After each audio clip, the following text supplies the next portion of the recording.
Assalamualaikum warahmatullahi wabarakatuh. Halo anak-anak yang ada di rumah, bagaimana kabar kalian? Semoga kalian selalu diberikan kesehatan sehingga bisa mengikuti pembelajaran daring selama masa PKM. Nah, anak-anak, hari ini kita akan belajar mengenai kaidah pencacahan. Nah, kaidah pencacahan itu ada empat. Yang pertama aturan penjumlahan, kemudian aturan perkalian, aturan pengisian tempat, dan faktorial. Nah, kita belajar yang aturan penjumlahan terlebih dahulu. Jika terdapat n peristiwa yang saling lepas, maka K1 sama dengan banyak cara pada peristiwa pertama, K2 banyak cara pada peristiwa kedua, K3 banyak cara pada peristiwa ketiga, dan seterusnya sampai Kn banyak cara pada peristiwa ke N. Maka banyak cara untuk N untuk melakukan satu kegiatan, itu bukan keseluruhan, tapi satu kegiatan adalah K1 tambah K2 tambah K3 dan seterusnya tambah Kn. Nah, mungkin kalian masih belum paham dengan definisi ini. Nanti kita perjelas lagi dengan contoh-contoh soal ya. Aturan penjumlahan biasanya digunakan untuk beberapa kejadian yang tidak sekaligus terjadi. Artinya, yang terjadi hanya salah satu saja atau biasa berupa pilihan. Ya. Contoh, Fatih akan beli sebuah mobil di showroom yang menyediakan 3 jenis mobil sedan, 4 jenis mobil SUV, dan 5 mobil MPV. Berapa banyak pilihan Fatih untuk membeli mobil tersebut?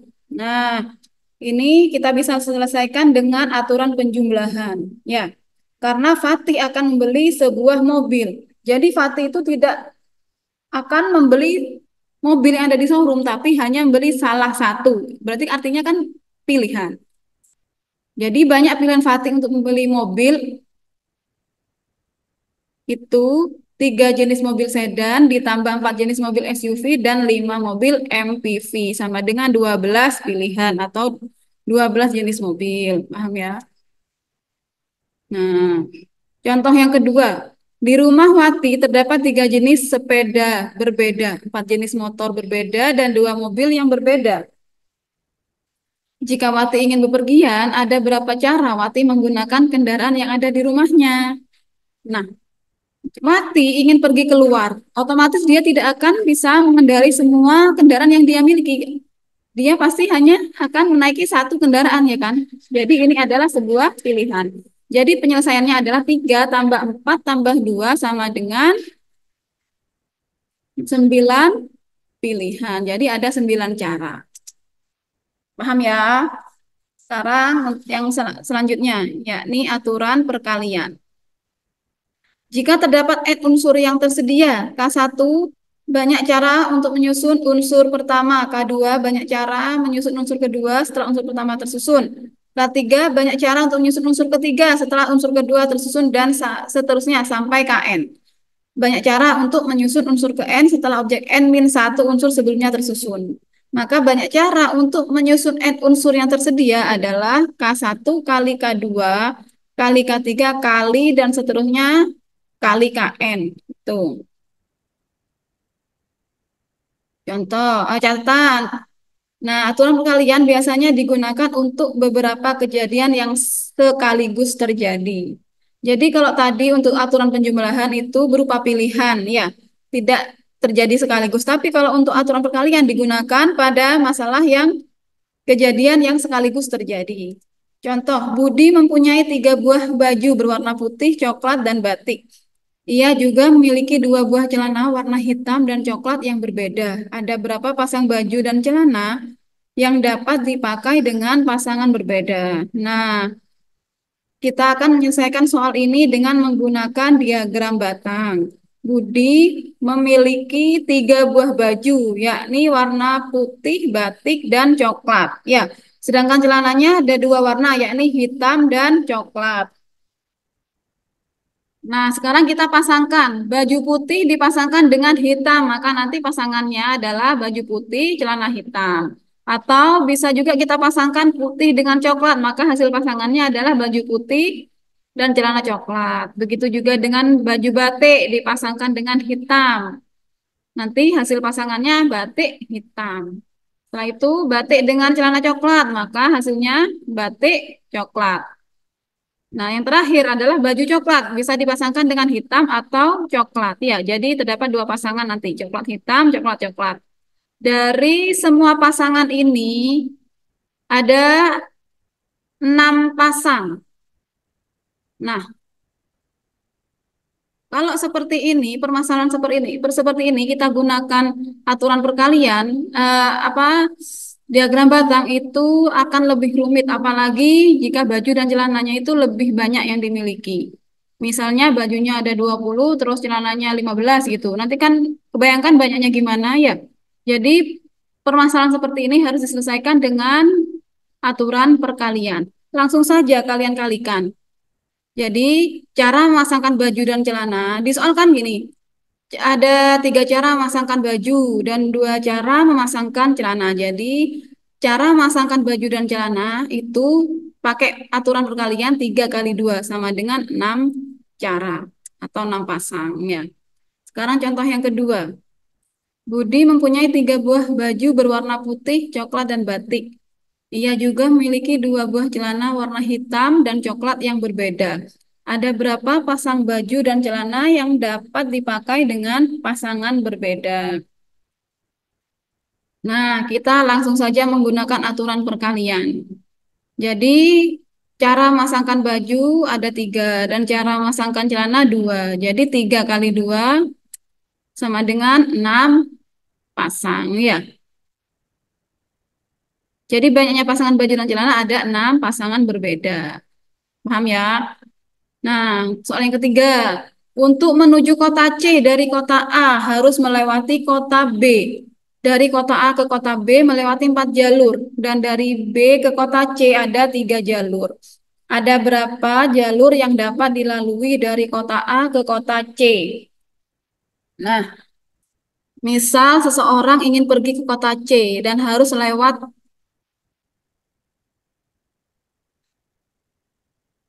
melewati dari kota A melewati kota B. Nah, ini sama halnya dengan tadi, pasangan baju dan celana. Jadi, dari jalur kota A ke kota B itu ada 4 jalur. Nah, sedangkan B ke C itu ada 3 jalur. Jadi, berapa jalur yang dapat dilalui dari kota A ke kota C? Yakni 4 kali 3 sama dengan 12. Jadi, banyaknya jalur yang dapat dilalui dari kota A menuju kota C adalah 12 jalur berbeda. Nah, sekarang selanjutnya adalah aturan pengisian tempat. Definisinya adalah misal terdapat N tempat yang tersedia. K1 banyak cara mengisi tempat pertama, K2 banyak cara mengisi tempat kedua, K3 banyak cara mengisi tempat ketiga, dan seterusnya sampai Kn banyak cara mengisi tempat ke N. Maka banyak cara untuk mengisi tempat dengan N tempat yang tersedia adalah K1 kali K2 kali K3 kali titik kali Kn. Ini sama dengan kayak tadi perkalian ya. Contoh, dari 8 anggota OSIS akan dipilih 4 orang sebagai tim pengurus untuk menduduki jabatan ketua, wakil ketua, sekretaris, dan bendahara.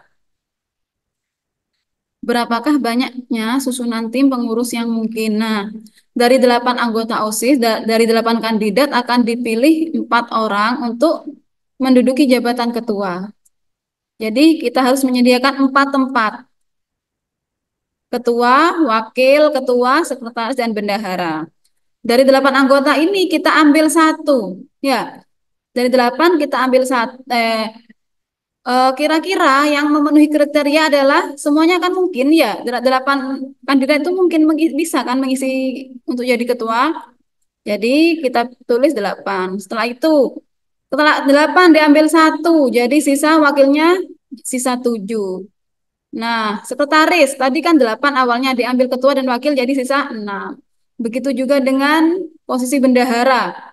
Awalnya 8 diambil ketua satu, wakil satu, sekretaris satu, jadi sisa 5.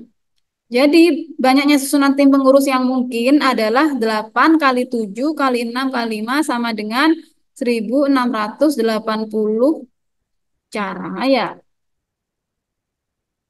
Nah, soal selanjutnya adalah dari angka 1, 2, 3, 4, 5, dan 6 akan dibentuk bilangan 3 digit. Berapakah banyak bilangan yang dapat dibentuk jika A. Angka-angkanya boleh berulang. B. Angka-angkanya tidak boleh berulang. C. Bilangan ganjil tidak boleh berulang. D. Bilangan lebih dari 300. Atau angka boleh berulang. Yang E. Bilangan lebih dari 300, angka tidak boleh berulang. Penyelesaian yang pertama dulu. Akan dibentuk bilangan 3 digit. Jadi kita sediakan 3 tempat. Untuk mengisi tempat pertama adalah ratusan, yang kedua tempat kedua puluhan, dan tempat ketiga adalah satuan. Nah, setelah itu untuk mengisi tempat ratusan, kita pilih 3 digit dan angka-angkanya boleh berulang. Jadi kita isi dengan 6 karena semuanya angkanya 1, 2, 3, 4, 5, 6. Yang kedua, sekarang yang puluhan, mengisi tempat puluhan. Angkanya juga boleh berulang, jadi 6. Semuanya bisa berulang. Satuan, angkanya juga boleh berulang. Ya,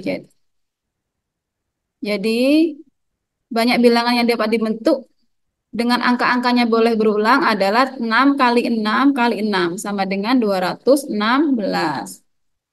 Penyelesaian yang B. Jadi banyak bilangan 3 digit yang dapat dibentuk dari angka 1 sampai 6 dengan syarat angka boleh berulang adalah 216 bilangan. Nah, sekarang penyelesaian yang B. Angka-angka tidak boleh berulang. Ya, kita isi dulu tempat ratusan. Kita sediakan 3 tempat, ratusan, puluhan, dan satuan. Untuk tempat pertama, ratusan. Angka tidak boleh berulang. Jadi semuanya kita tulis 6 dulu, karena dimulai dari angka 1 sampai 6 ya. Sekarang untuk puluhan, 5.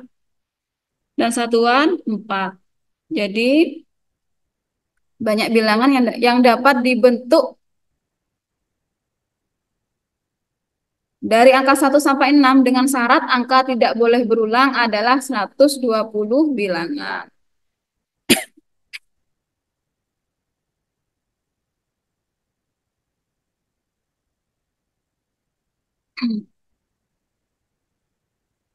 Sekarang untuk penyelesaian yang C, syaratnya itu bilangan ganjil tidak boleh berulang. Nah, suatu bilangan ganjil itu dilihat dari satuannya.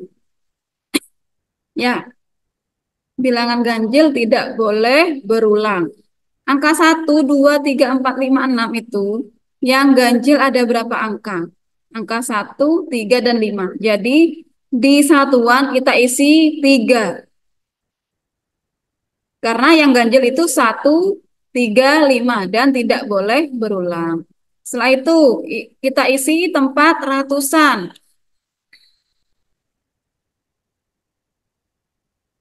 Kita isi dengan 5. Puluhan 4. Jadi 5 kali 4 kali 3 sama dengan 60. Jadi banyak bilangan ganjil 3 digit yang dapat dibentuk dari angka 1 sampai 6 dengan syarat angka tidak boleh berulang adalah 60 bilangan.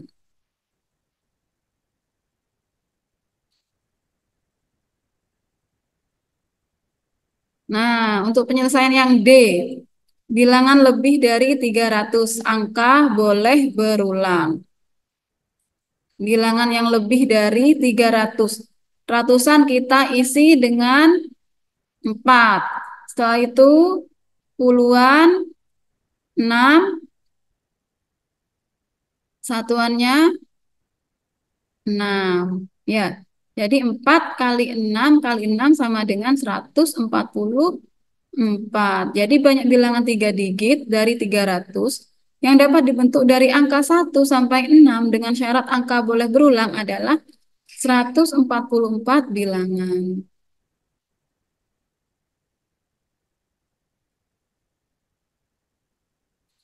Angka bilangan lebih dari 300, angkanya tidak boleh berulang.